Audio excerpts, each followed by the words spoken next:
ચાલો બાળકો, આપણે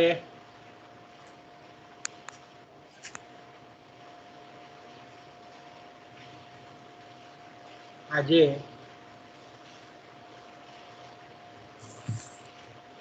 સેમેસ્ટર 6માં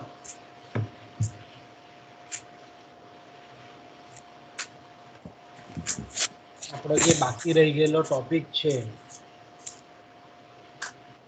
આર્થિક વૃદ્ધિ, આર્થિક વિકાસ અને આર્થિક પ્રગતિ, અને એ અન્વયે આપણે જાણીએ છીએ તે પ્રમાણે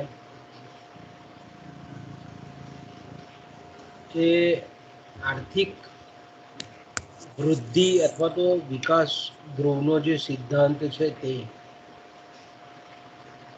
તો અહીંયા આપણે જે શબ્દ વાપરીએ છીએ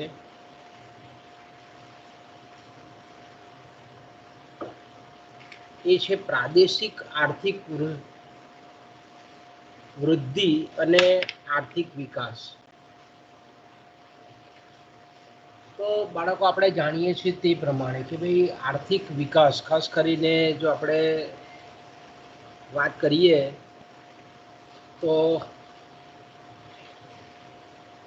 આજના આર્થિક જગતનો જો કોઈ પ્રાણ પ્રશ્ન હોય દરેક દેશોના સંદર્ભમાં, તો આપણે એમ ચોક્કસ કહી શકીએ કે એ આર્થિક વિકાસ છે, આર્થિક વૃદ્ધિ છે.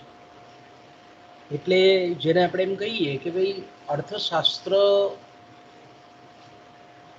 ની જે સમગ્ર જટિલતા છે, સમગ્ર જે કંઈ પણ વ્યવહારો છે, વિનિમયો છે, ધ્યેયો છે, ઉદ્દેશો છે, એના કોઈક સેન્ટરમાં જો કોઈ હોય, કેન્દ્રમાં, તો એ આર્થિક વિકાસ છે, આર્થિક વૃદ્ધિ છે. એટલે આપણે એમ કહીએ ને કે ભાઈ વિશ્વની સૌથી આજે જો મહત્વપૂર્ણ કોઈ પણ દેશની સમસ્યા હોય તો અલ્પ વિકસિત અને વિકાસશીલ રાષ્ટ્રના સંદર્ભમાં એ આર્થિક વિકાસ છે. જ્યારે વિકસિત રાષ્ટ્રોના સંદર્ભમાં જો આપણે વાત કરીએ તો એ આર્થિક વૃદ્ધિ છે. જો આપણે આર્થિક જગતમાંથી અથવા તો અર્થશાસ્ત્ર જેવી જ્ઞાનની શાખામાંથી આર્થિક વૃદ્ધિ કે આર્થિક વિકાસ શબ્દને જો આપણે કાઢી નાખીએ અથવા તો એના વિશેના જે સિદ્ધાંતો છે એને જો દૂર કરીએ તો અર્થશાસ્ત્ર જે છે તે એકદમ આપણે એમ કહીએ ને કે નીરસ થઈ જાય, અથવા તો એનું કાર્યક્ષેત્ર બહુ જ સંકુચિત થઈ જાય, એમ આપણે કહીએ તો ખોટું નથી. ખાસ કરીને આપણે જાણીએ છીએ તે પ્રમાણે કે પ્રથમ વિશ્વયુદ્ધ બાદ, ખાસ કરીને પ્રથમ વિશ્વયુદ્ધ એટલે આપણે જાણીએ છીએ તે પ્રમાણે કે 1914થી માંડીને 1919-20,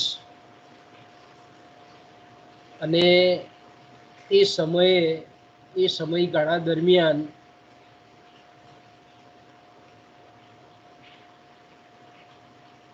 ખાસ કરીને જો આપણે વાત કરીએ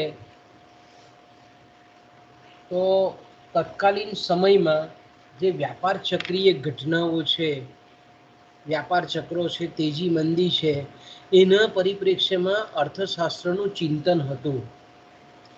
પણ મેં કીધું તેમ કે 1929માં આવેલી જે મંદી અને ત્યાર પછીનો જે બીજો વિશ્વયુદ્ધ અને પછીનો એનો જે ઉત્તરાકાળ, એના પછીનો જે કાળ છે તે આપણે કહીએ તો એના પછીનો જે સમગ્ર સમયગાળો છે એ સમયગાળામાં આપણે એમ કહીએ કે આર્થિક વિકાસનો જે પ્રશ્ન છે, એની જે સમસ્યા છે, એ કેન્દ્રબિંદુ તરીકે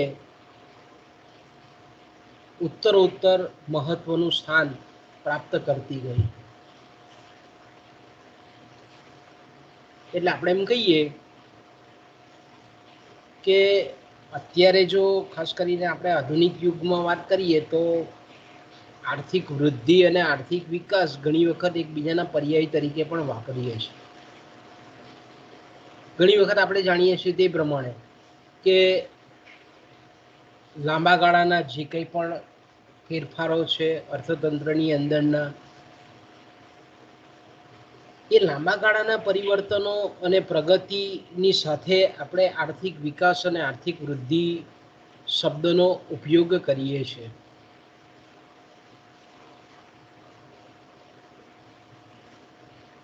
એટલે ઘણી વખત આપણે જાણીએ છીએ ને કે ભાઈ આ જે શબ્દ છે એ કેવો છે, એનો અર્થ જે છે તે રેફરન્શિયુઅલ છે.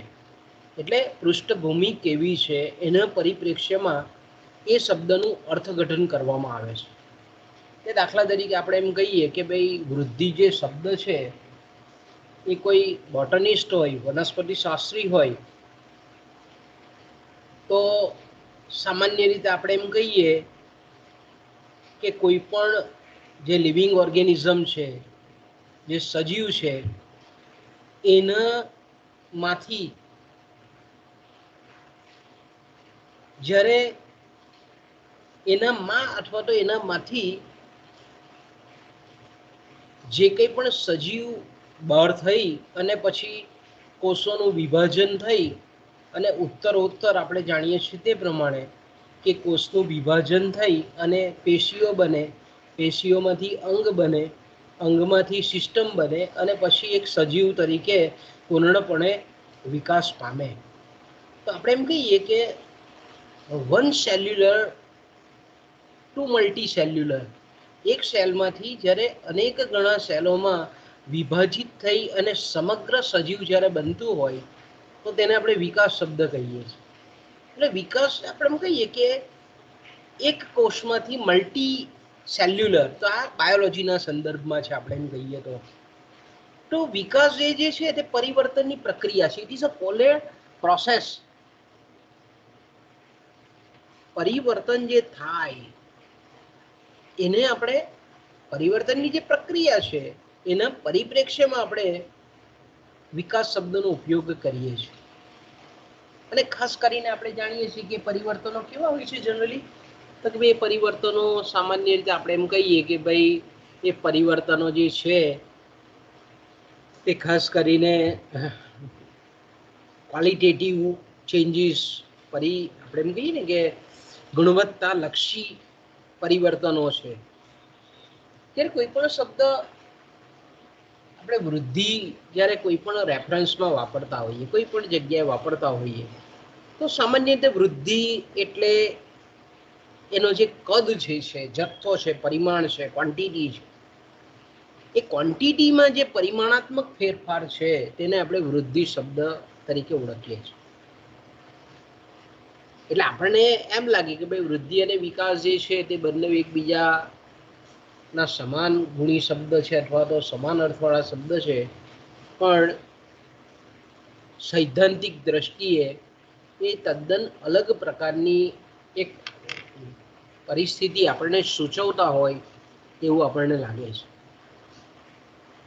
તમે આમ તો આખું પેપર જ ભણી ગયા છો, કારણ કે એડમ સ્મિથના સિદ્ધાંતથી માંડીને ઇવન કાર્લ માર્ક્સ, કેન્સ સુધીના જે અર્થશાસ્ત્રીઓ છે એ અર્થશાસ્ત્રીઓએ આર્થિક વિકાસ, આર્થિક વૃદ્ધિ અંગેના ઘણા બધા સિદ્ધાંતો, ઇવન આપણે કહીએ તો આધુનિક અર્થશાસ્ત્રીમાં હેરોડ અને ડોમર કે જેમણે આર્થિક વૃદ્ધિનું મોડલ સમજાવેલું છે.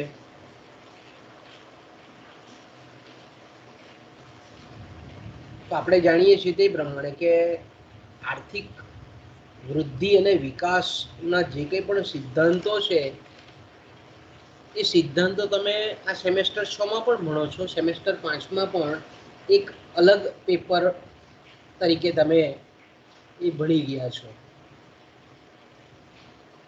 તો સામાન્ય રીતે આપણે એમ કહીએ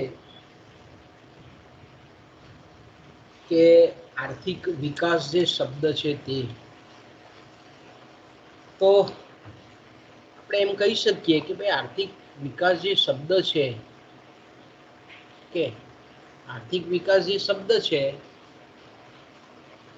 એ શબ્દ પ્રક્રિયાનો નિર્દેશક છે. અને આર્થિક વિકાસ શબ્દનો જે અર્થ છે તે સમયાંતર આપણને થોડો થોડો બદલાતો રહેલો હોય એવું પણ લાગે છે. કારણ કે 1970 પછી એનો જે ભાવાર્થ હતો તે થોડો બદલાયો.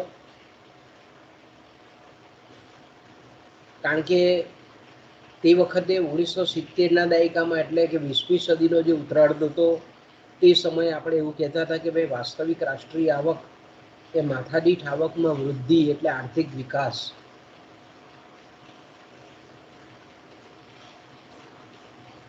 તો આવી જે આપણી માન્યતા હતી આર્થિક વિકાસની એ વર્તમાન સમયમાં આપણે એમ કહીએ છીએ કે એને આપણે દૂર કરીએ છીએ, ફગાવી દઈએ છીએ. માત્ર એ જ ખ્યાલથી આપણે આર્થિક વિકાસને મૂલવતા નથી.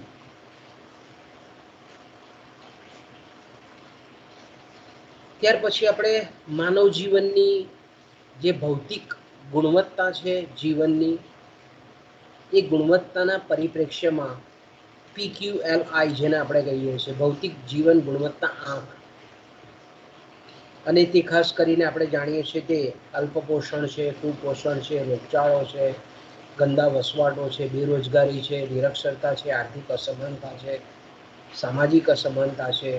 આ દૂષણોના પરિપ્રેક્ષ્યમાં આર્થિક વિકાસના ખ્યાલને ત્યારબાદ મૂલવવામાં આવ્યો અને એના આધારે પછી આપણે માનવ જીવનની જે ભૌતિક જીવન ગુણવત્તા છે એના સુધારાને આર્થિક વિકાસનું એક અગત્યનું મૂળભૂત તત્વ તરીકે ઓળખવામાં આવ્યું. એ પહેલા મેં કીધું તેમ કે એ પહેલા આર્થિક વિકાસ એટલે વાસ્તવિક રાષ્ટ્રીય આવકમાં જે વધારો છે તે વાસ્તવિક રાષ્ટ્રીય આવક એટલે આપણે જાણીએ છીએ તે પ્રમાણે કે કોઈક વર્ષ દરમિયાન જેટલી પણ ચોખ્ખી વસ્તુઓ અને સેવાઓનું જે ઉત્પાદન મૂલ્ય છે તેને આપણે વાસ્તવિક રાષ્ટ્રીય આવક કહીએ છીએ. ખરેખર આપણે આર્થિક વિકાસનો જે દ્રષ્ટિકોણ છે એને સમજવાનો એ બહુ ઊંડો ખ્યાલ છે. એને એક જ શબ્દોમાં કે એક જ વ્યાખ્યામાં અભિવ્યક્ત કરવો એ આર્થિક વિકાસને અન્યાય કરેલો એમ આપણે કહી શકીએ. કારણ કે મેયર જાણીએ છીએ તે પ્રમાણે મેયર બહુ સરસ કહે છે આર્થિક વિકાસ શું નથી એ કહેવું કદાચ વધારે સરળ છે. આર્થિક વિકાસ શું નથી એવું કહેવું વધારે સરળ છે. એટલે આપણે એમ કહીએ કે આર્થિક વિકાસના દ્રષ્ટિકોણને સમજાવવા માટે ઘણા બધા અર્થશાસ્ત્રીઓએ અલગ અલગ રીતે એની વ્યાખ્યાઓ આપેલી છે. દાખલા તરીકે ગુઝનેફ છે, એલ્બર્ટ છે, બાલ્ડવિન છે, મેયર છે, કોઈ રાષ્ટ્રીય આવકના થતા વધારાને આપણે એમ કહીએ કે આર્થિક વિકાસના નિર્દેશક તરીકે ગણેલો છે. જ્યારે બીજી બાજુ હાર્વે લેબેન્સ્ટાઈન છે, વાઇનર છે, આર્થર લેવિસ છે, હિગિન્સ છે, આ બધાએ ખાસ કરીને માથાદીઠ જેને આપણે વાસ્તવિક આવક કહીએ છીએ એ માથાદીઠ વાસ્તવિક આવકના વધારાને આર્થિક વિકાસના માપદંડ તરીકે ઓળખાવવામાં આવે છે. હાર્વે લેબેન્સ્ટાઈન થોડુંક અલગ એનાથી કહે છે કે ભાઈ સામાન્ય રીતે આર્થિક વિકાસને જો આપણે માપવો હોય, એનું મેઝરમેન્ટ કરવું હોય, એનો જો ચોક્કસ માપદંડ મેળવવો હોય તો માથાદીઠ ઉત્પાદનમાં થતા વધારાને ધ્યાનમાં લેવો જોઈએ. એ જ રીતે આપણે એમ કહી શકીએ કે ફ્રેન્કલ નામના જે વિચારક છે, ખૂબ સરસ વિચારક છે, એમણે એવું કીધું કે ભાઈ આર્થિક વિકાસને આપણે માપવો હોય તો વસ્તુલક્ષી પરિબળો દ્વારા ક્યારે પણ ન મપાય. કારણ કે વિકાસ અંગેનો ખ્યાલ એ માણસના મગજમાં પડેલો ખ્યાલ છે. એટલે આપણે એમ કહી શકીએ કે ખાલી વસ્તુલક્ષી પરિબળના પરિપ્રેક્ષ્યથી એને માપવાનું કામ ખૂબ ખૂબ ખૂબ કપરું છે.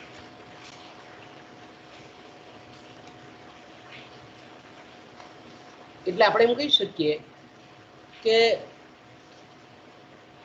રાષ્ટ્રીય કુલ જે આવક છે રાષ્ટ્રીય જે કુલ ઉત્પાદન છે એ આપણે જાણીએ છીએ તે પ્રમાણે કે આપણે સમગ્રલક્ષી અર્થશાસ્ત્રમાં ભણી રહેલા છે કે રાષ્ટ્રીય સંપત્તિ અને રાષ્ટ્રીય આવક આ બંને અલગ છે. રાષ્ટ્રીય સંપત્તિ એ દેશને મળેલો કુદરતી સાધન સંપત્તિનો જથ્થો છે અને રાષ્ટ્રીય આવક એ જથ્થામાંથી વહેતો પ્રવાહ છે. તો આર્થિક વિકાસનો મતલબ એવો થાય કે સંપત્તિનો કેટલો ઇષ્ટતમ ઉપયોગ કરવામાં આવે છે. એ રાષ્ટ્રીય સંપત્તિનો કેટલો ઓપ્ટિમમ યુઝ છે કોઈ દેશે માનવ પ્રયત્ન દ્વારા. એટલે આપણે એમ કહીએ કે રાષ્ટ્રીય સંપત્તિના પરિપ્રેક્ષ્યમાં રાષ્ટ્રીય આવકમાં જે થતો ફેરફાર છે એ આર્થિક વિકાસનું એક સામાન્ય લક્ષણ છે એમ આપણે કહી શકીએ. એટલે માઇકલ ટોડારો ખૂબ સરસ કહે કે ભાઈ આર્થિક વિકાસ એ બહુમુખી પ્રક્રિયા છે, મલ્ટી ડાયમેન્શનલ પ્રોસેસ છે, જેમાં એક તો આપણે એમ કહી શકીએ કે સમાજનું જે સામાજિક માળખું છે, લોકોની જે માનસિકતા છે, લોકોની જે મનોદશા છે, લોકોના જે કંઈ પણ સમાજ કે દેશની અંદરની જે કંઈ પણ સંસ્થાઓ છે એ પ્રત્યેની જે માન્યતા છે, વલણો છે, અને જે કંઈ પણ સંસ્થાકીય માળખા છે એ માળખામાં મૂળભૂત સ્ટ્રક્ચરલ ચેન્જીસ, એ માળખામાં થતા ફેરફારની આ પ્રક્રિયા છે.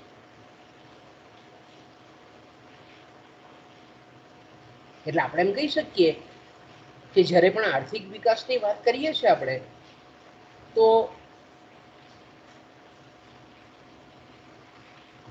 માળખાકીય પરિવર્તનની સાથે સાથે આર્થિક અસમાનતા, સામાજિક અસમાનતા, વર્ગભેદ, આમાં ઘટાડો અને ગરીબી જેવી મૂળભૂત જે પાયાની સમસ્યાઓ છે એ પાયાની સમસ્યાઓ કેટલા અંશે દૂર થઈ છે એના સંદર્ભમાં એનો ઉપયોગ કરવામાં આવે છે. એ શબ્દને મૂલવવામાં આવે છે આર્થિક વિકાસ. એટલે કે આર્થિક વિકાસ એ માળખાગત અને સંસ્થાકીય પરિવર્તનોની પ્રક્રિયા છે. એક એવી આર્થિક પદ્ધતિ, આર્થિક વ્યવસ્થા સૂચવે છે આપણને કે જેમાં ગુણવત્તામાં પરિવર્તન થાય છે, ગુણવત્તામાં ઇજાફો થાય છે, ગુણવત્તામાં વધારો થાય છે. એટલે આપણે એમ કહી શકીએ કે મેયર અને બાલ્ડવિન આ બંને જે અર્થશાસ્ત્રીઓ છે તે ખૂબ સરસ આપણને કહે છે. આ બંને અર્થશાસ્ત્રીઓ શું કહે છે આપણને ખૂબ સરસ રીતે કહે છે કે જ્યારે અર્થતંત્રની વાસ્તવિક રાષ્ટ્રીય આવકમાં લાંબા ગાળા દરમિયાન કોઈ એક સમયગાળા દરમિયાન નહીં, પણ લાંબા ગાળા દરમિયાન આપણે એમ કહીએ કે વધારો થતો હોય તો તેને આપણે આર્થિક વિકાસની પ્રક્રિયા કહીએ છીએ. તો અહીંયા બધા પ્રશ્નોનો અર્થ તમે સમજો. આર્થિક વિકાસની પ્રક્રિયાને આપણે એક જ બહુ ટૂંકમાં સમજી લઈએ તે યોગ્ય નથી. અહીંયા શું કહે છે, મેયર અને બાલ્ડવિન ખૂબ ઊંચા દરજ્જાના વિચારકો છે, અર્થશાસ્ત્રીઓ છે કે જ્યારે અર્થતંત્રની વાસ્તવિક રાષ્ટ્રીય આવક, રિયલ, જેને આપણે કહીએ નેશનલ ઇન્કમ, વાસ્તવિક આવક એટલે આપણે જાણીએ છીએ તે પ્રમાણે નાણાકીય આવક નહીં, વસ્તુઓ અને સેવાઓના નાણાકીય મૂલ્યાંકન દ્વારા નક્કી થતી આવકનો અહીંયા વિચાર કરવામાં આવતો નથી. એમાંથી જે કંઈ પણ ચક્રીય પરિબળોની અસર છે એને દૂર કરવામાં આવે, કૃત્રિમ જે સટ્ટાલક્ષી ભાવ વધારો છે તેને પણ દૂર કરવામાં આવે છે. અને એકચ્યુઅલી આપણે અહીંયા જો માર્શલની વ્યાખ્યાને જો રાષ્ટ્રીય આવકના સંદર્ભમાં અહીંયા જો મૂકીએ આપણે તો એમ કહી શકીએ કે અર્થતંત્રમાં જે કંઈ પણ ભૌતિક દ્રશ્ય ચીજ વસ્તુઓ અને સેવાઓનું ઉત્પાદન, તેને આપણે વાસ્તવિક રાષ્ટ્રીય આવક તરીકે અહીંયા ઓળખી શકીએ. તો આમાં કોઈ એક વર્ષે નહીં, એક સમયના ટૂંકા ગાળામાં નહીં, એક બે વર્ષે નહીં, પણ સમગ્ર સમયના લાંબા ગાળા દરમિયાન જો વધારો થતો હોય તો એ દેશમાં, એ પ્રદેશમાં આર્થિક વિકાસની પ્રક્રિયા થઈ છે એમ આપણે કહી શકીએ. ઓકે, તો અહીંયા આપણે કહીએ કે વાસ્તવિક રાષ્ટ્રીય આવકમાં લાંબા ગાળા સમય દરમિયાન એટલે મેં કીધું તેમ કે 1-2 વર્ષ નહીં, પણ સતત ઉત્તરો ઉત્તર વસ્તુઓ અને સેવાના ચોખ્ખા ઉત્પાદનમાં વધારો થતો હોય. તો અહીંયા આપણે જો સમજવું હોય તો આપણે એમ કહી શકીએ કે ધારો કે કોઈ પણ એક વસ્તુ આપણે મૂકીએ, ધારો કે મોટર કાર છે. ઓકે, તો કે ભાઈ મોટર કારનું જે ઉત્પાદન થાય છે, ઓકે, કોઈ પણ રાષ્ટ્ર, કોઈ પણ પ્રદેશ કે કોઈ પણ એક ક્ષેત્રના પરિપ્રેક્ષ્યમાં આપણે વિચારી શકીએ કે ભાઈ મોટર કારનું ઉત્પાદન થાય છે. તો પહેલાં આપણે એમ કહીએ કે 1950માં ભારતમાં મોટર કાર એ લગભગ 50,000 એકમનું ઉત્પાદન થતું હતું. અને અત્યારે આપણે જોઈએ કે ભારતમાં ધારો કે હાલમાં મોટર કારનું ઉત્પાદન 50 લાખ એકમ જેટલું થાય. ઓકે, તો આ ક્વોન્ટિટીનો તો વધારો છે. જો સાંભળો, અહીંયા આર્થિક વૃદ્ધિ તો થયેલી છે. તો 1950માં મોટર કારનું ઉત્પાદન, એ રીતે ઘઉંનું ઉત્પાદન, એ રીતે ચોખાનું ઉત્પાદન, એ રીતે કપડાનું ઉત્પાદન, એ રીતે ફર્નિચરના સાધનો, શૈક્ષણિક સંસ્થાઓ, સેવાઓ, હોસ્પિટલો, તમામ વસ્તુ આવી જાય. તો ચોક્કસ સમયગાળા દરમિયાન અહીંયા આપણે કહીએ કે 1950થી 2021 લાંબો ગાળો છે. આપણને આવી અર્થતંત્રની, ભારતની વાત કરીએ, ગુજરાતની વાત કરીએ, પ્રાદેશિક અર્થશાસ્ત્ર એટલે કોઈ પ્રદેશના સંદર્ભમાં પણ આપણે વાત કરી શકીએ. તો આપણે એમ કહીએ કે 1950માં જે વસ્તુઓનું ઉત્પાદન થતું હતું, અત્યારે 2021માં એનું ઉત્પાદન વધેલું છે. ઓકે, અહીંયા ખાલી જો પરિમાણાત્મક ફેરફાર તો છે જ, વૃદ્ધિ તો થયેલી છે, પણ વિકાસ કયા સેન્સમાં છે? તો કે ભાઈ 1950માં જે મોટર કાર બનતી હતી એ 5ની એવરેજ આપતી હતી. અત્યારની કાર આપણે 25ની એવરેજ આપે છે. તે વખતે આપણે એમ કહીએ કે મેન્ટેનન્સ ધારો કે વધારે આવતો હતો કારનો, અત્યારે ઓછો આવે છે. એનું આયુષ્ય તે વખતનું જુદું છે. એ વસ્તુનું, આ તો ખાલી મોટર કારની વાત કરીએ, તમામ પરિમાણથી એને આપણે જોવાનું છે. વાતાવરણમાં પ્રદૂષણ કેટલું, પહેલાંની વસ્તુ, અત્યારની વસ્તુ, કેટલું આપણે એમ કહીએ કે પર્યાવરણીય પરિબળોને અસર કરે છે, કેટલા લોકો બેસી શકે છે, કેટલી ફેસિલિટી પહેલાંની વસ્તુ અને અત્યારની વસ્તુમાં છે, કઈ પદ્ધતિએ ઉત્પાદન થતી હતી, અત્યારે કઈ પદ્ધતિએ ઉત્પાદન થાય છે, કેટલો સમયગાળો પહેલાં લાગતો હતો, અત્યારે કેટલો લાગે છે વસ્તુ ઉત્પાદન કરવામાં. તો એ બધી જ તમામ બાબતો આવી જાય કે કેટલો કાચો માલ સામાન જે તે વખતે વપરાતો હતો, અત્યારે કેટલા પ્રમાણમાં વપરાય છે. તે વખતે શ્રમ પ્રચુર ઉત્પાદન પદ્ધતિ હતી કે મૂડી પ્રચુર ઉત્પાદન પદ્ધતિ હતી. ટેકનોલોજીનો, તત્કાલીન ટેકનોલોજી કેવી હતી, અત્યારે એ ટેકનોલોજીમાં કેટલું પરિવર્તન થયેલું છે, કેટલા સમયગાળામાં વસ્તુ તૈયાર થઈને બજારમાં આવે છે, લોકોને પસંદગીની તકો કેટલી છે. સીધે વાસ્તવિક રાષ્ટ્રીય આવકમાં વધારો એટલે not even in a quantity terms but in the quality also. ક્વોલિટીના પરિપ્રેક્ષ્યમાં બી એને આપણે વિચારવાનું છે કે ભાઈ તે વખતે જે બનતું હતું અત્યારે કેવું બને છે. એટલે કાચા માલ સામાનના સ્વરૂપમાં ફેરફાર, ઉત્પાદન પદ્ધતિમાં ફેરફાર, શ્રમની કુશળતામાં વધારો, ઉત્પાદન પદ્ધતિમાં થતો ફેરફાર, પર્યાવરણીય પરિબળો પર થતી અસર, આ બધાના પરિપ્રેક્ષ્યમાં આપણે આર્થિક વિકાસના ખ્યાલને જોઈએ છે. એટલે આર્થિક વિકાસ તો ખ્યાલ મેં કીધું ને કે ખાલી એક તમે એક જ એનાથી તમે કહી નહીં શકો કે ભાઈ આર્થિક વિકાસ થયેલો છે, એમ આપણે કહી શકીએ.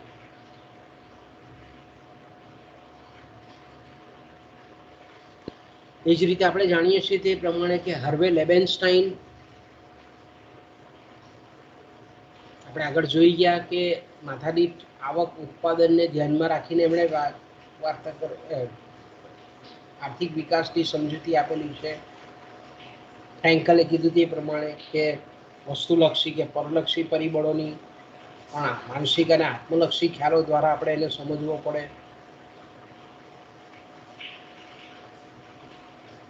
ટૂંકમાં આપણે એમ કહીએ કે આર્થિક વિકાસ એ માળખાગત સંસ્થાકીય પરિવર્તનોની પ્રક્રિયા છે, જે અર્થતંત્રની, અર્થવ્યવસ્થાની જે પદ્ધતિ છે એની ઉત્પાદકતા અને ઉત્પાદનમાં અંતિમ વધારો સર્જે છે. ગુડનાર બિલ્ડા, બીજા એક વિદ્વાન અર્થશાસ્ત્રી આપણને કહે છે તે પ્રમાણે કે ભાઈ આર્થિક વિકાસ, એનું જે એશિયન ડ્રામા નામનું પુસ્તક હતું, ખૂબ ફેમસ પુસ્તક હતું, એમાં આપણને જણાવે છે કે આર્થિક વિકાસ એ એક એવી પ્રક્રિયા છે કે જેમાં અલ્પવિકસિતપણાથી દૂર જવાનો પ્રયત્ન કરવામાં આવે છે અને અર્થતંત્રના જે પાયાના પ્રશ્નો છે, ગરીબી છે, બેરોજગારી છે, એની નાબૂદી માટે પગલાં ભરવામાં આવે છે, એને દૂર કરવા માટેના પગલાં ભરવામાં આવે છે. એના માટે પંચવર્ષીય યોજનાઓ ઘડવામાં આવે છે, આયોજન અપનાવવામાં આવે છે, ભૌતિક આયોજન, નાણાકીય આયોજન, ક્ષેત્રીય આયોજન, અને પછી આર્થિક વિકાસની પ્રક્રિયા, આર્થિક વિકાસના જે કંઈ પણ નક્કી કરેલા લક્ષ્યાંકો છે એને પાર પાડવામાં આવે છે.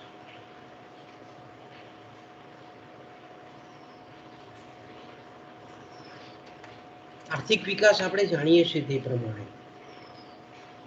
કે આર્થિક વિકાસ એ માળખાગત પરિવર્તનની પ્રક્રિયા છે.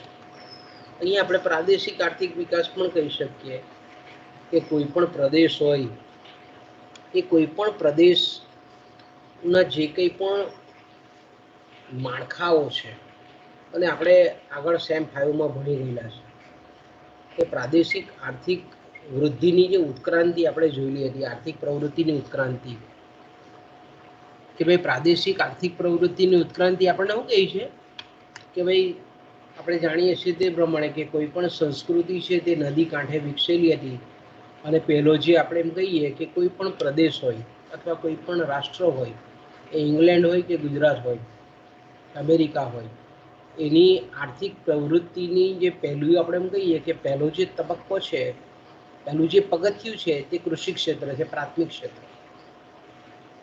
પછી આપણે જોયું તે પ્રમાણે કે પ્રાથમિક ક્ષેત્ર પરથી એ પ્રદેશનું કે દેશનું પ્રયાણ દ્વિતીય ક્ષેત્ર પર થાય. પ્રાથમિક ક્ષેત્ર એટલે કૃષિ ક્ષેત્ર, દ્વિતીય ક્ષેત્ર એટલે ઔદ્યોગિક ક્ષેત્ર, અને પછી ધીરે ધીરે આપણે એમ કહીએ કે સેવા ક્ષેત્ર તરફ વિશિષ્ટીકરણ પામે. તો આને આપણે કહીએ છીએ સ્ટ્રક્ચરલ ચેન્જીસ, અને આપણે કહીએ છીએ માળખાગત પરિવર્તન કહીએ છીએ. તો કે આર્થિક વિકાસ એ બીજું કંઈ નથી પણ આ રીતે માળખાગત પરિવર્તનની પ્રક્રિયા દર્શાવે છે. એટલે જ્યારે આપણે એમ કહીએ કે પ્રદેશ કે દેશનો પ્રથમ ક્ષેત્ર પરથી તૃતીય ક્ષેત્ર તરફનું જે પ્રયાણ છે તેને આપણે કહીએ છીએ આર્થિક વિકાસ, એને કહીએ છીએ આપણે ઇકોનોમિક ડેવલપમેન્ટ.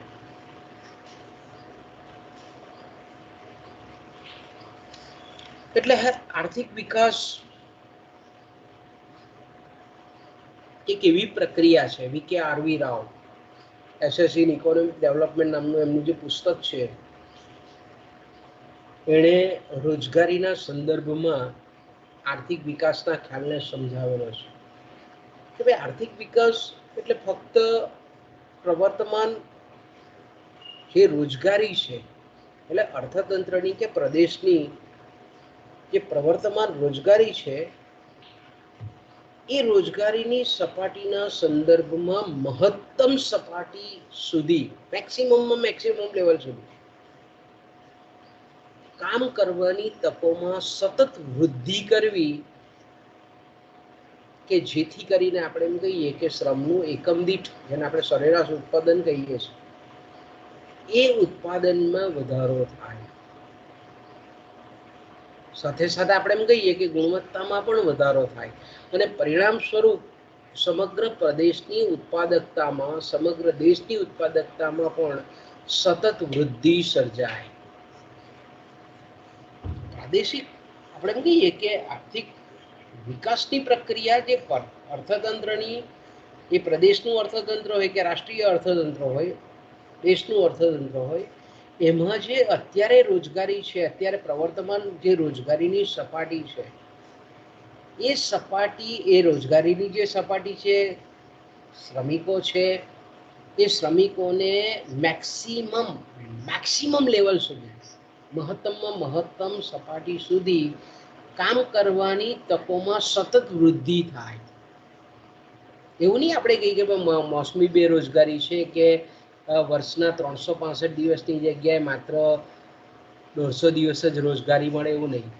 અત્યારની જે કંઈ પણ રોજગારી છે, કુલ રોજગારી છે, એ કૌશલ્યવાળી હોય, અકુશળ હોય, અર્ધકુશળ હોય, તમામ પ્રકારની જે રોજગારી છે એ રોજગારીની સપાટીમાં મહત્તમ સપાટી સુધી કાર્ય કરવાની તકોમાં જે સતત વૃદ્ધિ કરવી, એને આપણે આર્થિક વિકાસ કહીએ.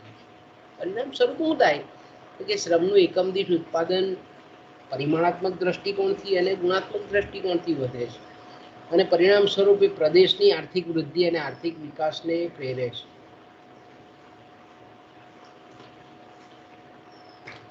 ત્યાર પછી આપણે એમ કહીએ કે યુનો, સંયુક્ત રાષ્ટ્ર સંઘ, એક સબ કમિશન નિમાયેલું હતું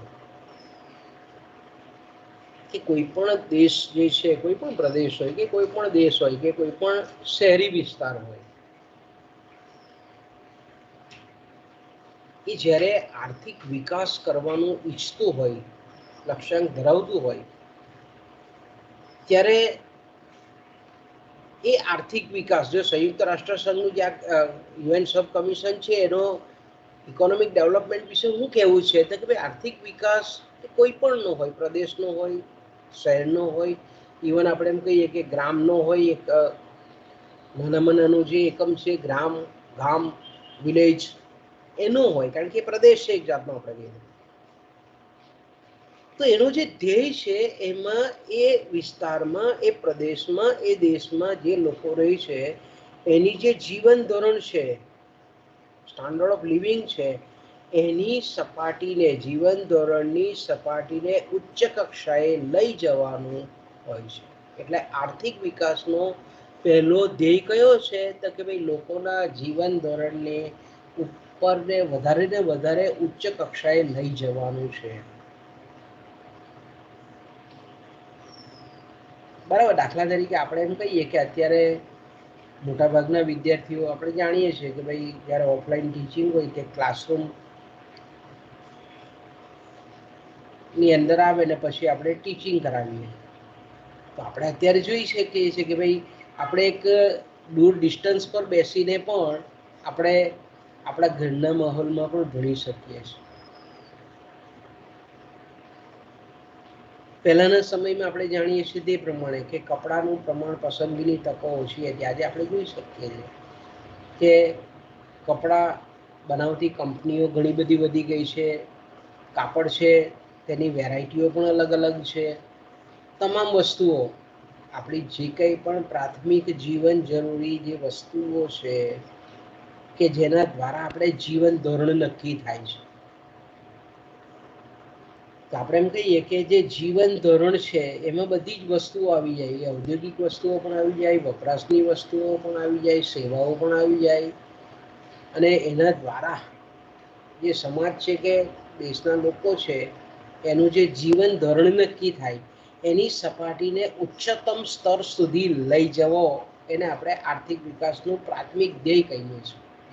કે ભાઈ આર્થિક વિકાસ એટલે શું કે ભાઈ અત્યારે આપણે કહીએ છીએ કે આપણે જે કંઈ પણ વસ્તુનો વપરાશ કરીએ છીએ એ વસ્તુ કે સેવાને ઉચ્ચતમ સ્તર સુધી લઈ જવી. એટલે આપણે જોઈએ છે કે ભાઈ પહેલા આપણે જાણીએ છીએ કે બળદગાડાથી એક જગ્યાએ બીજી જગ્યાએ જતા હતા, પછી ધીરે ધીરે સાયકલ આવી, પછી બાઈક આવ્યા, પછી મોટર કાર આવી, પછી ટ્રેનની શોધ થઈ, વિમાનની શોધ થઈ. તો આપણે શું કહીએ છીએ, જીવન ધોરણ આપણે ઓછા સમયમાં ઘણું બધું ડિસ્ટન્સ કાપી શકીએ છીએ આપણે. પછી આધુનિક જે ટ્રેનો છે, એકદમ મોડર્ન ટ્રેનો, કે લાગે નહીં કે આપણે મુસાફરી કરીએ છીએ. તો ભાઈ આ તો આપણે વાહન વ્યવહારના સાધનોની વાત કરીએ છીએ સમયના પરિપ્રેક્ષ્યમાં. એવું તમામ બાબતોમાં છે કે ભાઈ પહેલા મકાન બનતા હતા તો કે ભાઈ ચૂનાથી બનતા હતા, ખોળનો ઉપયોગ થતો હતો, માટીનો ઉપયોગ થતો હતો. આજે આપણે જોઈ શકીએ છીએ કે ભાઈ સિમેન્ટ, કે જેને 100-200 વર્ષ સુધી એ ઇમારતને કોઈ તકલીફ નહીં થાય. તો સી દેટ આપણે એમ કહીએ છીએ કે તમામ વસ્તુ કે જે આપણા જીવન ધોરણને નક્કી કરે છે એની સપાટીને ઉચ્ચ કક્ષાએ લઈ જવી એ આર્થિક વિકાસનું પ્રથમ લક્ષ્યાંક છે, ધ્યેય છે. યુએન કમિશન એવું કહે છે કે ભાઈ આર્થિક વિકાસ સામાન્ય રીતે પૂર્ણ રોજગારી તરફ સમાજને અર્થતંત્રને લઈ જાય છે. સામાજિક તથા સમાજની જે કંઈ પણ પ્રગતિ છે એ પ્રગતિ પ્રાપ્ત કરવા માટે સંબંધિત જે પ્રદેશો છે, દેશો છે, એને પ્રાપ્ત એવા જે કંઈ પણ સંસાધનો છે, જે કંઈ પણ માનવ સંપત્તિ છે, જે કંઈ પણ ઉર્જા સ્ત્રોતો છે, જે કંઈ પણ માનવ સર્જિત સાધનો છે, મૂડી છે, આ બધાનો ઇષ્ટતમ ઉપયોગ એ આર્થિક વિકાસને પ્રેરે છે.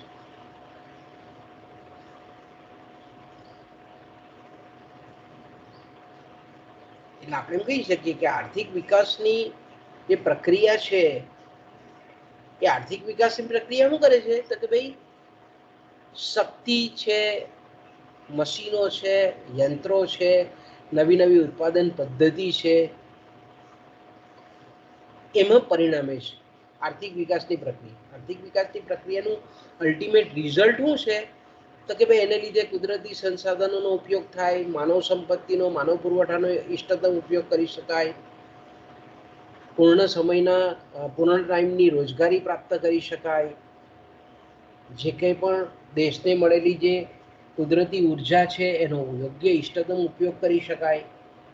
અને આ બધાની અલ્ટિમેટલી અસર એ આપણે જાણીએ છીએ તે પ્રમાણે કે જેને આપણે કહીએ ને કે ગુણવત્તાલક્ષી પરિવર્તન શક્ય બને, બેરોજગારી દૂર થાય, ગરીબી દૂર થાય, રોજગારીના પ્રમાણમાં વધારો થાય. એ જ રીતે આપણે એમ કહીએ કે આઈઝેડ હુસેન એમણે એવું કીધું કે ભાઈ આર્થિક જે વિકાસ છે એ આર્થિક વિકાસ એણે ઇન્ડસ્ટ્રીયલાઇઝેશનના સંદર્ભમાં એનો ખ્યાલ આપેલો છે કે ભાઈ આર્થિક વિકાસ એ મેં કીધું તેમ કે અર્થતંત્રના જે વિભાગો છે, ક્ષેત્રો છે, માળખાઓ છે, એ માળખાગત પરિવર્તન સૂચવે છે. આર્થિક વિકાસ એ અર્થકારણનું જે માળખાગત પરિવર્તન છે એનું સૂચન કરે છે, એનો નિર્દેશ કરે છે. જેમાં આપણે એમ કહીએ કે સેક્શનલ અને ઇન્ટરસેક્શનલ, વિભાગીય અને આંતર વિભાગીય રોજગારી તથા આવકમાં રૂપાંતર થાય છે. એટલે આપણે એમ કહીએ કે પ્રથમ ક્ષેત્ર પરથી દ્વિતીય અને દ્વિતીય ક્ષેત્ર પરથી તૃતીય ક્ષેત્ર તરફનું પ્રયાણ થાય છે. એટલે આપણે જાણીએ છીએ કે ભાઈ વિકસિત દેશોની પરિભાષા જો આપણે કરવી હોય તો એ લોકોનું વિશિષ્ટીકરણ મોટે ભાગે સેવા ક્ષેત્રમાં હોય. આપણે જે ડેવલપ્ડ કન્ટ્રી કહીએ છીએ, અમેરિકા છે, ઇંગ્લેન્ડ છે, જર્મની છે, જાપાન છે, ઇંગ્લેન્ડ છે, ઇટાલી છે, ફ્રાન્સ છે, આ બધા કેવા છે તો કે ભાઈ એ લોકોનું જે આપણે એમ કહીએ કે વિશિષ્ટીકરણ છે તે સર્વિસ સેક્ટરમાં હોય, તૃતીય ક્ષેત્રમાં, ટર્સરી સેક્ટર જેને આપણે કહીએ છીએ. તો કે હુસેનની વ્યાખ્યા અહીંયા ફીટ બેસે છે કે આર્થિક વિકાસમાં અર્થકારણનું જે માળખાગત પરિવર્તન છે એમાં પરિવર્તન થાય છે અને રોજગારી છે તે એક ક્ષેત્રમાંથી બીજા ક્ષેત્રમાં રૂપાંતર થાય છે.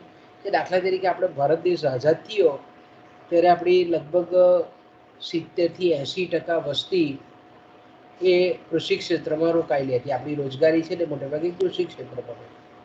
આજે આપણે જોઈ શકીએ છીએ કે ભારતમાં આર્થિક વિકાસ શક્ય બન્યો છે. આપણે એમ જોઈએ છીએ કે કૃષિ ક્ષેત્ર પરનું જે ભારણ હતું તે ઘટ્યું છે.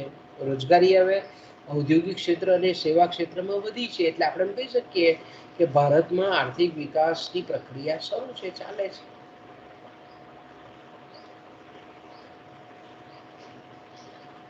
આર્થિક વિકાસ એટલે શું તો કે ભાઈ શાંત પાણીમાં એક આપણે કેમ કાંકરો નાખીએ ને વમળો ઉત્પન્ન થાય એવું છે. આર્થિક વિકાસની પ્રક્રિયા કેવી છે તો કે ભાઈ આર્થિક વિકાસને લીધે અર્થતંત્રમાં વૈવિધ્ય પૂર્ણ માળખું સર્જાવવું જોઈએ, વૈવિધ્યતા ઊભી થવી જોઈએ. અર્થકારણના જે રૂઢિચુસ્ત પરંપરાગત માળખાઓ છે એ માળખાઓમાં મૂળભૂત પરિવર્તન થવું જોઈએ, તો આપણે એમ કહી શકીએ કે અર્થતંત્રનો આર્થિક વિકાસ થયેલો છે એમ આપણે કહી શકીએ. બીજા અર્થમાં આપણે જો કહેવું હોય તો કહી શકીએ કે રાષ્ટ્રીય ઉત્પાદનમાં કૃષિ ક્ષેત્રનો ફાળો જ્યારે ઘટતો જાય અને ઉદ્યોગ ક્ષેત્રનો ફાળો જ્યારે વધતો જાય તો તેવી પરિસ્થિતિને પણ આપણે આર્થિક પરિસ્થિતિ આર્થિક વિકાસ થયેલો છે આપણે કહી શકીએ. એટલે કે સાપેક્ષ રીતે રિલેટિવલી કૃષિ ક્ષેત્ર કરતા કુલ રાષ્ટ્રીય ઉત્પાદનમાં દ્વિતીય અને તૃતીય ક્ષેત્રનો ફાળો જો વધતો જતો હોય તો આપણે કહી શકીએ કે દેશમાં કે પ્રદેશમાં આર્થિક વિકાસ થયેલો છે એમ આપણે ચોક્કસ કહી શકીએ.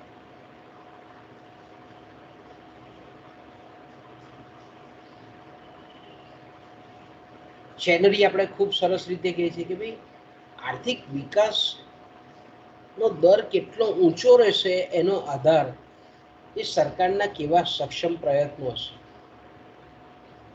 કારણ કે માળખાગત સુવિધાઓ જે છે એ માળખાગત સુવિધાઓ જો હોય તો આપણે એમ કહી શકીએ કે આર્થિક વિકાસ એ ઝડપી બને છે અને કોઈ પણ પ્રદેશ કે પ્રદેશની સરકાર હોય કે કેન્દ્રીય સરકાર હોય, દેશની સરકાર હોય, એ માળખાગત સુવિધાઓ પાયાની જે મૂળભૂત સગવડો છે, બીજભૂત શક્તિઓ છે, એ બીજભૂત શક્તિઓ કેટલી ઝડપથી વિકસાવે છે એ પ્રમાણે એ પ્રદેશ કે દેશનો આર્થિક વિકાસ થાય. આપણે જાણીએ છીએ આપણી પંચવર્ષીય યોજનાઓને બરાબર તમે બોલો તો કે ભારે પાયાના ઉદ્યોગોને મહત્વ આપવામાં આવ્યું છે પ્રથમ બીજી યોજનામાં. ત્યાર પછી ધીરે ધીરે આપણે જોઈએ છે કે જેમ જેમ સમય પસાર થતો ગયો તેમ તેમ માળખાગત સુવિધાઓ એટલે આપણે જાણીએ છીએ તે પ્રમાણે રોડ છે, રસ્તા છે, સિંચાઈની સગવડો છે, મોટા મોટા બંધ છે, વાહન વ્યવહારના સાધનો છે, સંદેશા વ્યવહારના સાધનો છે, સામાજિક માળખાઓ છે, આર્થિક માળખાઓ છે. જોઈ શકીએ છીએ આપણે કે ભાઈ જેટલી જેમ જેમ સમય પસાર થતો જાય છે તેમ તેમ દેશના વિકાસ માટે સરકાર માળખાગત સુવિધાઓ ઉદ્ભવતી જાય છે. અલગ અલગ વીજળી ઉત્પાદન કરતા પ્લાન્ટો સ્થાપવામાં આવે, રેલવે ટ્રેકો વિકસાવવામાં આવે, હાઈવે બનાવવામાં આવે, મોટા મોટા બંધો બનાવવામાં આવે. આપણે જોઈ શકીએ છીએ કે એને લીધે વીજળી છે, પાણી છે, રસ્તાઓ છે, વાહન વ્યવહારના સંસાધનો છે, સાધનો છે, આ બધા ઉપલબ્ધ થાય છે કે જે આર્થિક વિકાસની પૂર્વ શરત છે, આપણે એમ બી કહી શકીએ ને.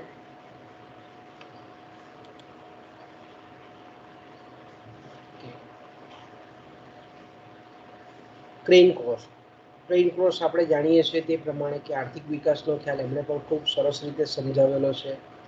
એમનું જે પુસ્તક હતું international trade and economic development,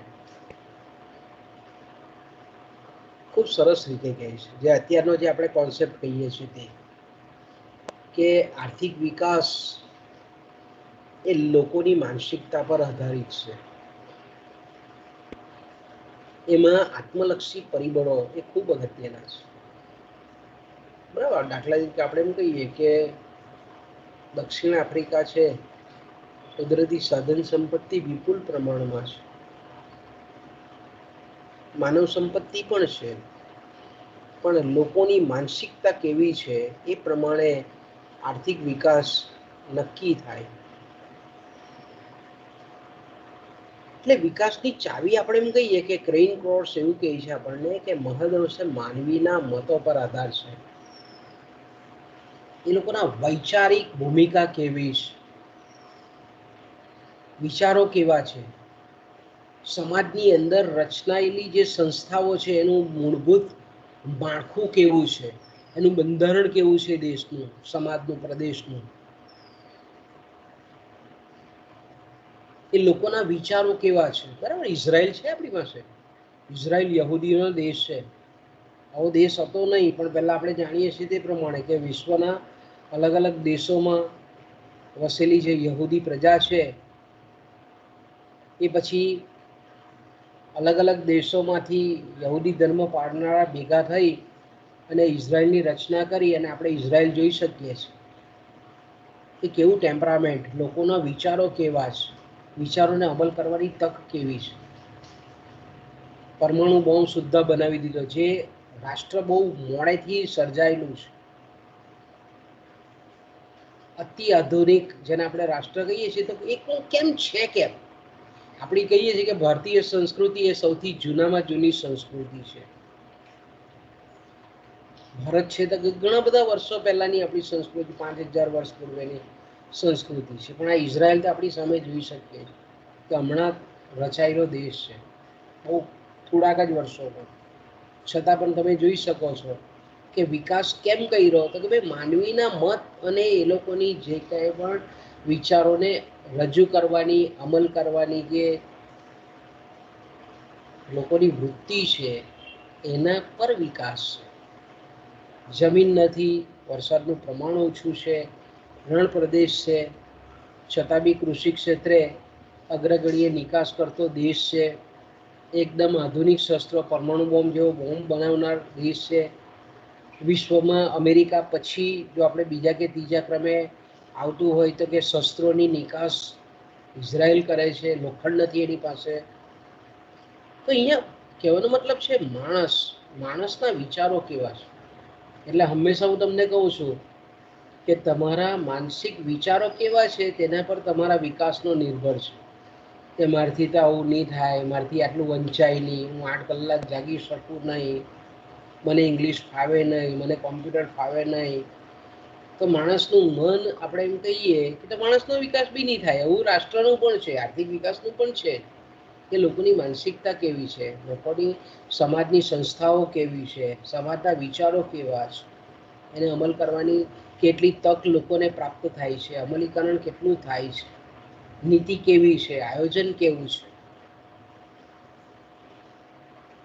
તો એને લીધે આપણે એમ કહીએ કે જે તે પ્રદેશ કે દેશ એ વિકાસ કરી શકે છે.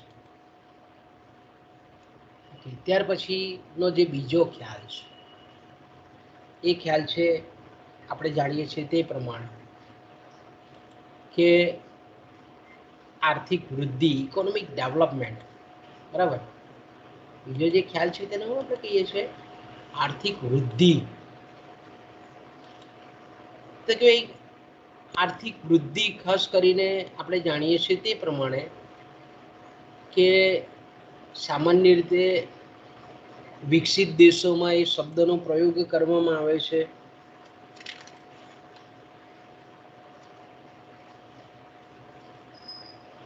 ખાસ કરીને આપણે જોઈએ છીએ તે પ્રમાણે કે આર્થિક વિકાસ અને આર્થિક વૃદ્ધિ એ સામાન્ય રીતે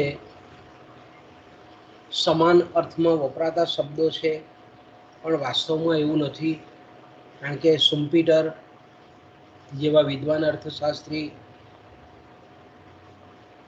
મિસિસ ઉર્સલા હિક્સ, પ્રોફેસર બોન સી બ્લેક મેડિસિન, આવા જે અર્થશાસ્ત્રીઓ છે તેણે આર્થિક વૃદ્ધિ અને આર્થિક વિકાસ એ બે વચ્ચે ભેદરેખા દોરેલી છે.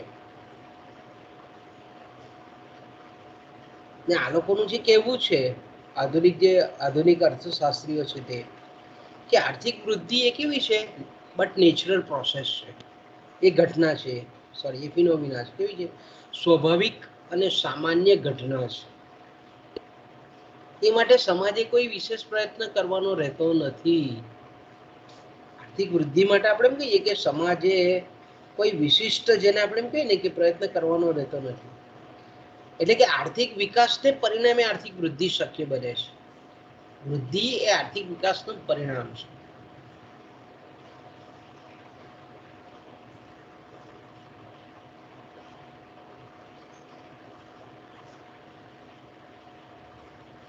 એટલે આપણે એમ કહી શકીએ કે સુમ્પીટર ખૂબ સરસ રીતે કહે છે કે અર્થતંત્ર જ્યારે સ્ટેગ્નન્ટ હોય, સ્થગિત હોય, અર્થતંત્ર કેવું હોય? સ્થગિત અવસ્થામાં હોય, સ્થિર અવસ્થામાં હોય. જો અહીંયા આપણે પ્રદેશના સંદર્ભમાં અહીંયા શબ્દ તમારે પ્રદેશ ઉમેરી દેવાનો, એ કારણ કે આ ટોપિક એવો છે કે પ્રદેશ કે દેશ કારણ કે વિશ્વ દુનિયાના સંદર્ભમાં કોઈ એક દેશ પણ પ્રદેશ છે.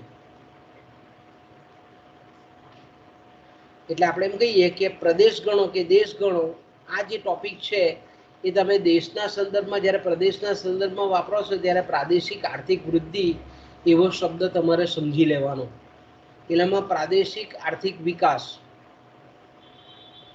આર્થિક વિકાસ અને આર્થિક વૃદ્ધિ જ્યારે સામાન્ય શબ્દ તરીકે ઉપયોગ થતો હોય ત્યારે રાષ્ટ્રના સંદર્ભમાં થાય છે એમ આપણે માની લઈએ છીએ.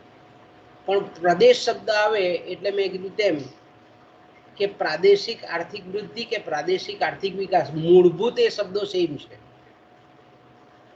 કારણ કે પ્રદેશ તરીકે આપણે દેશને પણ મૂકી શકીએ, બરાબર, કે ભાઈ દુનિયા છે, વિશ્વ છે, તો વિશ્વનો એક ભાગ ભારત એક પ્રદેશ છે, તો ભારત એક દેશ છે. એકચ્યુઅલી આપણે બીજાથી વિચારીએ ભારત એક દેશ છે. ઓકે, તો આપણે જાણીએ છીએ તે પ્રમાણે અહીંયા શમ્પીટર ખૂબ સરસ કહે છે કે જ્યારે અર્થતંત્રની જે સ્થગિત અવસ્થામાં, અર્થતંત્ર સ્થગિત છે, સ્ટેટિક છે, એ જ્યારે સ્થગિત અવસ્થામાં જ્યારે જે ફેરફારો થાય છે એને આપણે આર્થિક વિકાસ કહીએ છીએ. એટલે આર્થિક વિકાસ એટલે હું તો કે સ્થગિત અર્થવ્યવસ્થામાં જે કંઈ પણ ફેરફાર, પરિવર્તન, ચેન્જ થાય છે તે આર્થિક વિકાસ છે. અને આવો જે ફેરફાર કે પરિવર્તન થાય છે એવું કરે છે જૂની વ્યવસ્થાને ઝડપથી બદલી નાખવાનું કામ કરે છે. આવો ફેરફાર કેવો છે તો કે ભાઈ જૂની જે માળખું છે, જૂની જે વ્યવસ્થા છે એને બહુ ઝડપથી બદલે છે, બહુ ઝડપથી બદલે છે. પણ અર્થતંત્રમાં જે વસ્તી છે, અર્થતંત્રમાં બચતનો દર છે, આવા જે પરિમાણો છે એમાં લાંબા ગાળે ગ્રેજ્યુઅલ, ધીમો ધીમો અને સ્થિર ફેરફાર થાય છે.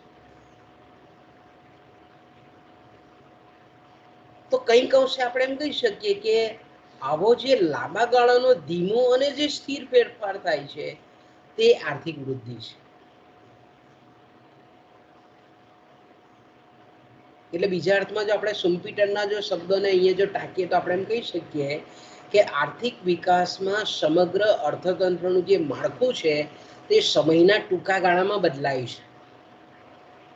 જ્યારે આપણે એમ કહીએ કે આર્થિક વૃદ્ધિમાં અર્થતંત્રમાં લાંબા ગાળે અને ધીમે ધીમે પરિવર્તનો થાય છે, પરિવર્તનો થાય છે.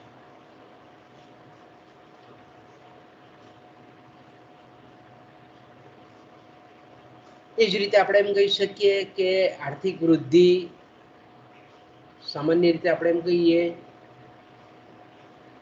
કે રાષ્ટ્રીય સરેરાશ આવક છે, વાસ્તવિક આવક છે, માથાદીઠ આવક છે.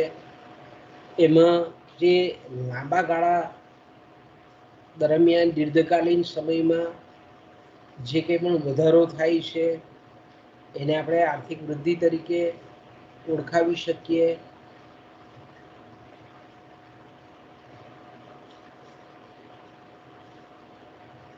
એ જ રીતે આપણે એમ કહી શકીએ કે આર્થિક વૃદ્ધિ જે શબ્દ છે એ મેં કીધું તેમ કે મિસિસ હિક્સ, ઉર્સુલા હિક્સ, એ આપણને એવું કહે છે કે આર્થિક વૃદ્ધિનો શબ્દ પ્રયોગ મોટે ભાગે એની જે ટર્મિનોલોજી છે એ મોટે ભાગે ડેવલપ કન્ટ્રીના કોન્ટેક્સ્ટથી વપરાય છે.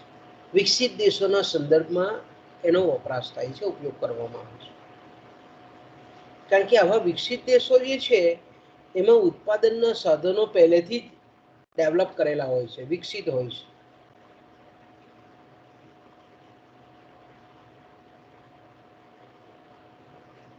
તો આપણે એમ કહીએ કે ઉત્પાદનના સાધનો જ્યારે પહેલેથી જ વિકસિત અવસ્થામાં હોય છે તો એનું એ વિકસિત ઉત્પાદનના સાધનોને પરિણામે જે કંઈ પણ પરિમાણાત્મક પરિવર્તન આવે છે એને આપણે વૃદ્ધિ કહીએ છીએ.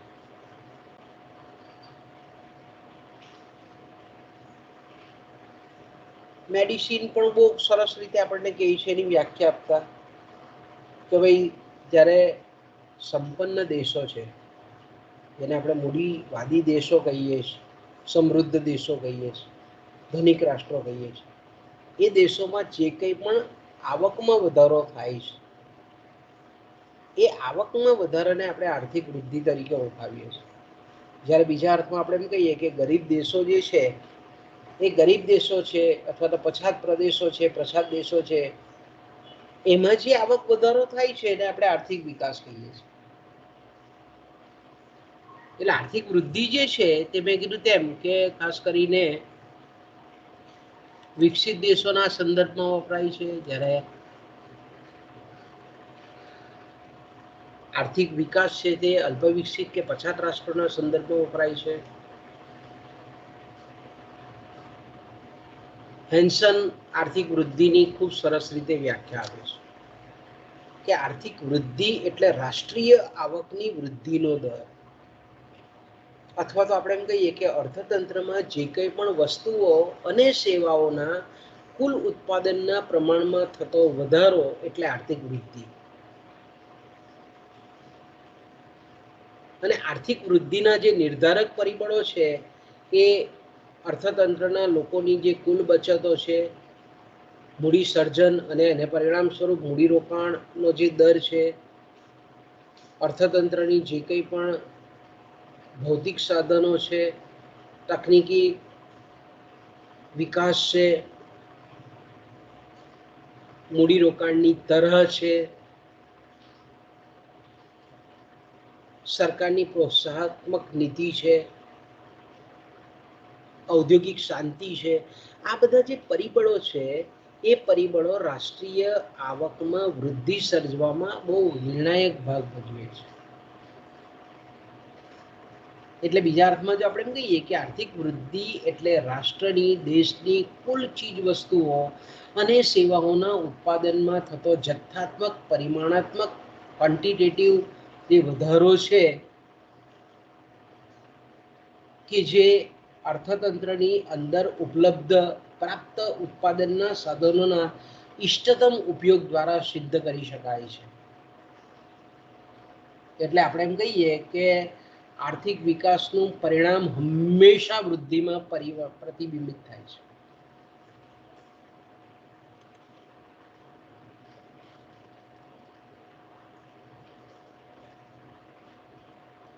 આપણે જાણીએ છીએ તે પ્રમાણે કે આર્થિક વૃદ્ધિના ઘણા બધા મોડલ અત્યાર સુધીમાં આર્થિક વિકાસની વ્યૂહરચનાના ભાગરૂપે ઘણા બધા અર્થશાસ્ત્રીઓ આપેલા છે. એ નમૂનાઓનો ઉપયોગ કરી અને આર્થિક વિકાસની પ્રક્રિયા ઝડપી બની અને અર્થતંત્રની આર્થિક વૃદ્ધિના દરને વધારવાનો છે.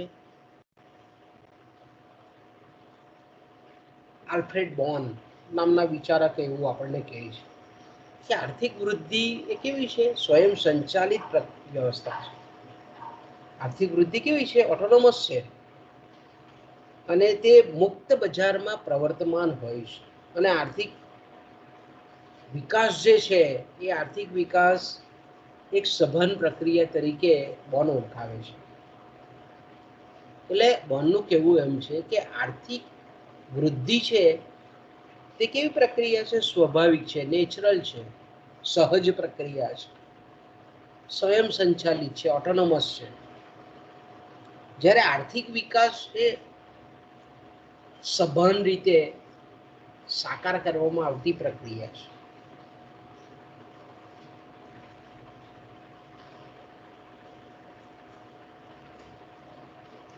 કિન્ડલ બર્જર આપણે જાણીએ છીએ, ખૂબ સરસ વિદ્વાન અર્થશાસ્ત્રી છે. આર્થિક વૃદ્ધિને ફક્ત એ ઉત્પાદન વૃદ્ધિની સાથે જ સરખાવે છે,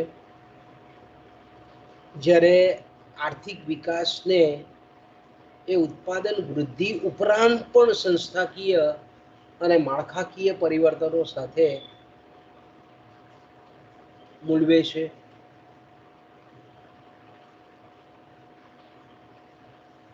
એટલે આપણે એમ કહી શકીએ કે આર્થિક વિકાસની પ્રક્રિયામાં અર્થતંત્રની અંદરનો જે ઉત્પાદનના સાધન તરીકે જે શ્રમ છે એનો પુરવઠો જે છે એ કૃષિ ક્ષેત્ર પરથી જ્યારે સેવા ક્ષેત્રમાં પ્રયાણ પામતો હોય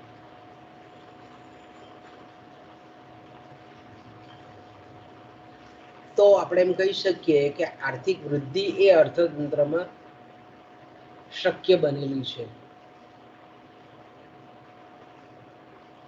સાયમન કુઝનેટ્સ પણ બહુ વિદ્વાન વિચારક છે આર્થિક વિકાસ અને આર્થિક વૃદ્ધિ અંગેના એમના ખ્યાલો પણ, કે કોઈ પણ અર્થવ્યવસ્થા હોય, કોઈ પણ અર્થતંત્ર હોય, જ્યારે આપણે વૃદ્ધિના તબક્કાથી, વૃદ્ધિના દ્રષ્ટિકોણથી જ્યારે આપણે એને જોઈએ છે તો કુઝનેટ્સ એને 3 વિભાગોમાં આવે છે. ખેતી, જંગલો, મત્સ્ય, જેને ફિશરીઝ કહીએ છીએ, મત્સ્ય અથવા મત્સ્ય ઉદ્યોગોનો વિભાગ, ઉત્પાદન, ખાણ અને બાંધકામનો વિભાગ, અને ત્રીજો જે છે તેને આપણે સેવાનો વિભાગ કહીએ છીએ. આર્થિક વૃદ્ધિના પરિપ્રેક્ષ્યથી તો જોઈએ તો આપણે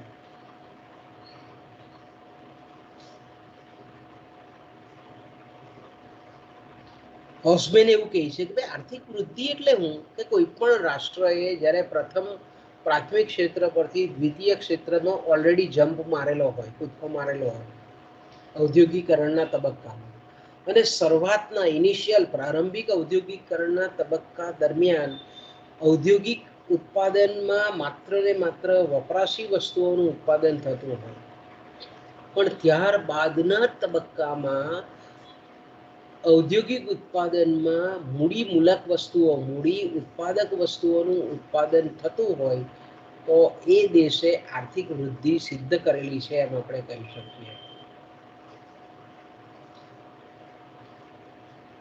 એટલે આર્થિક વૃદ્ધિ એટલે આપણે જાણીએ છીએ તે પ્રમાણે કે પ્રથમ ક્ષેત્ર પરથી એટલે કે કૃષિ ક્ષેત્ર પરથી અર્થતંત્રનું માળખાકીય પરિવર્તન થાય છે ઔદ્યોગિક ક્ષેત્રમાં, તો એ ઔદ્યોગિક ક્ષેત્રમાં થયેલું પરિવર્તન તેને આપણે આર્થિક વિકાસ કહીએ છીએ.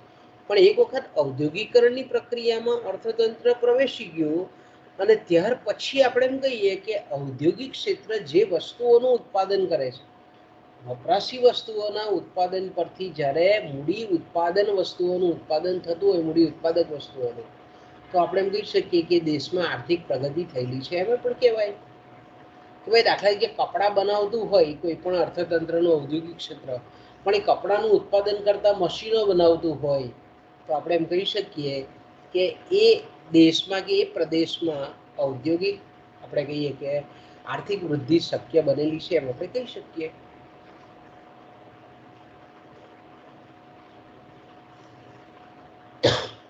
આપણે જોઈએ છીએ, આપણા ભારતની જ વાત કરીએ, આપણા ભારતમાં જો દ્રષ્ટિકોણ કરીએ તો આપણે આજે મોટાભાગે આત્મનિર્ભર, બરાબર, આપણે મોટાભાગની વસ્તુઓ પર ધીરે ધીરે આપણું અર્થતંત્ર કેવું થઈ રહેલું છે, આત્મનિર્ભર. આપણે બીજાથી કોઈ દેશમાંથી આપણે આયાત કરવાની જરૂર નથી. હવે આપણે મોટે ભાગે વસ્તુઓનું સબમરીનનું પણ ઉત્પાદન ભારતમાં થાય છે.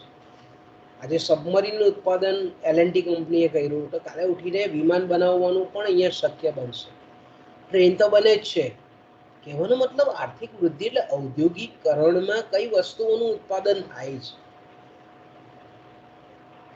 તે પ્રમાણે આર્થિક વૃદ્ધિ થયેલી છે એમ આપણે કહી શકીએ.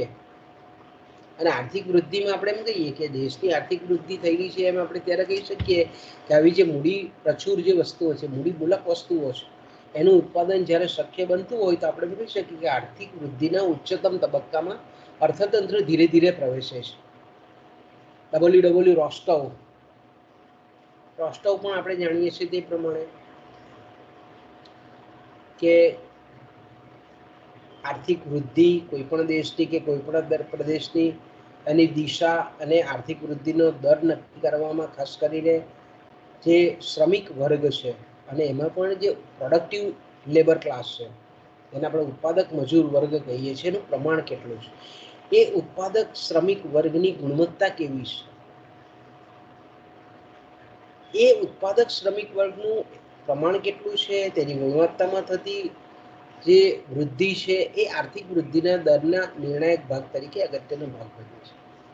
એ જ રીતે બીજું ઉત્પાદનનું સાધન મૂડી છે, ભૌતિક મૂડી છે, નાણાકીય મૂડી છે. એ મૂડીમાં થતો જે વધારો છે એ પણ આર્થિક વૃદ્ધિના દરને નક્કી કરવામાં બહુ મહત્વનો ભાગ ભજવે છે. રોસ્ટોવ આપણે જાણીએ છીએ તે પ્રમાણે કે આર્થિક વૃદ્ધિને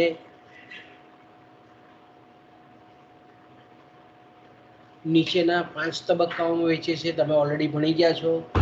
પ્રણાલિકાગત સમાજ કોઈ પણ રાષ્ટ્રનો, દેશનો, પ્રદેશનો, ટ્રેડિશનલ સોસાયટી ઓર પ્રેસિડેન્શિયલ સ્ટેજ, આપણે પ્રી ઇન્ડસ્ટ્રીયલ સ્ટેજ કહીએ છીએ. ત્યાર પછી ધીરે ધીરે અર્થતંત્રમાં પરિવર્તન આવે, સંક્રાંતિકાળનો તબક્કો શક્ય બને, ઉડ્ડયનનો ત્રીજો તબક્કો, સ્વયં સંચાલિત વિકાસનો તબક્કો અને છેલ્લે ઉચ્ચ વપરાશ અથવા તો ધોરણનો તબક્કો. આ 5 તબક્કા આપણને રોસ્ટોવે દર્શાવેલા છે. તો બાળકો અહીંયા આપણે વિરામ લઈએ, અટકીએ આપણે અહીંયા.